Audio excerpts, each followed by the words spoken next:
14 September Dubai আন্তর্জাতিক cricket স্টেডিয়ামে মুখোমুখি হতে চলেছে ভারত পাকিস্তান।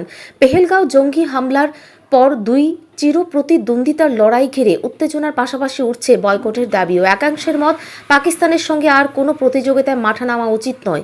এই আবহে সোশ্যাল মিডিয়ায় পাকিস্তানকে কার্যত বয়কট করল আইপিএলের franchise Punjab Kings.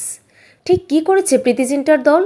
Bharat Pak match উপলক্ষে ক্রিকেট প্রেমীরা যেমন সোশ্যাল মিডিয়ায় নানা পোস্ট করেছেন, পাঞ্জাব কিংসও তেমনি একটি পোস্ট শেয়ার করেছে। সেখানে দলের দুই ভারতীয় তারকা অধিনায়ক সূর্যকুমার যাদব এবং সহ অধিনায়ক শুভমান গিলের ছবি রয়েছে। ছবিতে বিসিসিআইয়ের লোগো, ম্যাচের তারিখ, সময় এবং ভেন্যুর তথ্য দেওয়া হলেও পাকিস্তানের লোগো পুরোপুরি উধাও, সেই জায়গাটি ফাঁকা। আর এতেই নেটিজেনদের দাবি, এভাবে পাকিস্তানকে বয়কট করল পাঞ্জাব।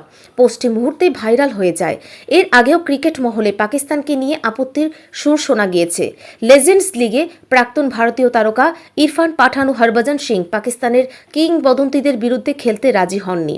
অনেকে মনে করছেন সন্ত্রাসবাদ এবং খেলাধুলোকে একসঙ্গে চলতে দেওয়া যায় না।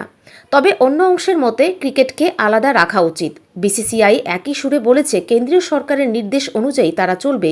বোর্ড সচিব দেবজিৎ শইকিয়া জানিয়েছেন, বহুদেশীয় প্রতিযোগিতা কিংবা আন্তর্জাতিক প্রতিযোগিতায় আমাদের কোনো নিষেধাজ্ঞা নেই। যদি এমন দেশও হয় যাদের সঙ্গে সম্পর্ক ভালো নয়, তবু নিয়ম মেনে খেলতে অসুবিধা নেই। ফলে ভারতকে সব ম্যাচ খেলতেই হবে।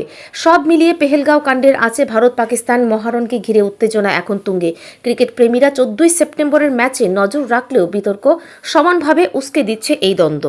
ব্যুরো রিপোর্ট, ঋদ্ধি নেটওয়ার্ক।